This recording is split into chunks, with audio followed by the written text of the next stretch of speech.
Hai semuanya, selamat datang di Memori Peradaban. Kali ini untuk memperingati Hari Kemerdekaan Indonesia yang ke-79, kita akan membahas Bapak Proklamator Indonesia yaitu Insinyur Soekarno. Gimana kisah selengkapnya? Yuk tonton sampai habis. Oh, l'avenir de mon pays? Oui, mais c'est pas dit. Brillant. Parce que mon pays est très riche. Pada tanggal 6 Juni 1901, di sebuah kota kecil bernama Surabaya, lahirlah seorang anak yang kelak akan menjadi salah satu tokoh paling berpengaruh dalam sejarah Indonesia. Anak itu bernama Kusno Sosrodihardjo, yang kemudian lebih dikenal dengan nama Insinyur Soekarno. Masa kecilnya penuh dengan perjuangan, bukan hanya dalam hal pendidikan, tapi juga dalam memahami kondisi bangsa yang masih terjajah. Soekarno muda tumbuh dalam lingkungan yang sangat mendukung pendidikan. Ia belajar di Hoogere Burger School, HBS, di Surabaya, di mana ia mulai menunjukkan minat besar pada sejarah, politik, dan pergerakan nasional.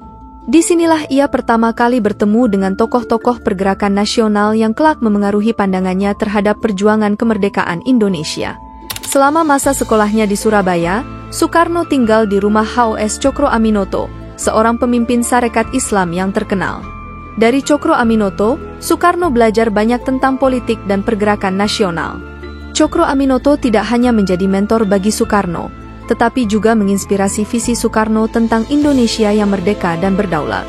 Setelah menyelesaikan pendidikan di HBS, Soekarno melanjutkan studinya di Teknis Hogeschool Bandung, sekarang ITB, untuk belajar teknik sipil. Gelar insinyur yang ia raih dari sana bukan hanya membekalinya dengan pengetahuan teknik, tetapi juga memperkuat keyakinannya bahwa Indonesia memerlukan infrastruktur kuat untuk membangun masa depan yang cerah. Namun, bukan hanya bidang teknik yang menarik perhatian Soekarno. Ia juga aktif dalam pergerakan politik, mendirikan Partai Nasional Indonesia, PNI, pada tahun 1927. Partai ini memiliki tujuan yang jelas, kemerdekaan Indonesia dari penjajahan Belanda. Soekarno yang karismatik segera menjadi simbol perlawanan terhadap kolonialisme. Aktivitas politik Soekarno membuatnya sering berhadapan dengan hukum kolonial. Pada tahun 1930, ia ditangkap dan diadili atas tuduhan subversi. Dalam pidato pembelaannya yang terkenal, Indonesia Menggugat, Soekarno dengan berani mengungkapkan ketidakadilan penjajahan dan menyatakan tekadnya untuk terus berjuang demi kemerdekaan Indonesia. Setelah dipenjara, Soekarno diasingkan ke ND, Flores, dan kemudian ke Bengkulu. Meskipun jauh dari pusat pergerakan, Soekarno tidak menyerah.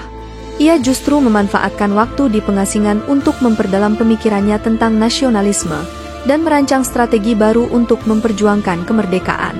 Pada 17 Agustus 1945, Soekarno bersama Muhammad Hatta memproklamasikan kemerdekaan Indonesia. Peristiwa bersejarah ini menandai puncak perjuangan panjang Soekarno untuk membebaskan bangsa dari penjajahan. Dengan proklamasi tersebut, Soekarno resmi menjadi Presiden pertama Republik Indonesia. Sebagai Presiden, Soekarno menghadapi tantangan besar, mulai dari membangun negara yang baru merdeka hingga menghadapi ancaman internal dan eksternal. Dengan semangat persatuan dan gotong royong, Soekarno berusaha keras menyatukan berbagai suku, agama, dan golongan di Indonesia. Ia juga memperkenalkan konsep Nasakom untuk mengintegrasikan nasionalisme, agama, dan komunisme dalam kehidupan berbangsa. Di panggung internasional, Soekarno adalah tokoh yang vokal dalam memperjuangkan hak-hak negara berkembang. Ia menjadi salah satu pendiri gerakan non-blok, sebuah aliansi negara-negara yang memilih untuk tidak berpihak pada blok barat atau timur selama Perang Dingin. Soekarno mempromosikan solidaritas di antara negara-negara Asia, Afrika, dan Amerika Latin. Namun, masa pemerintahan Soekarno tidak luput dari kontroversi. Salah satu momen paling tragis adalah peristiwa gerakan 30 September 1965 yang dikenal sebagai G30 SPKI. Peristiwa ini menyebabkan ketidakstabilan politik yang akhirnya menggoyahkan posisi Soekarno sebagai presiden. Pada tahun 1966, Soekarno menandatangani surat perintah 11 Maret, Super Semar, yang memberikan kekuasaan kepada Jenderal Soeharto untuk mengambil tindakan guna memulihkan keamanan dan ketertiban.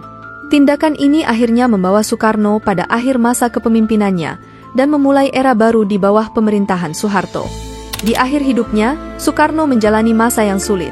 Ia dijauhkan dari panggung politik dan menjalani sisa hidupnya dengan pengawasan ketat.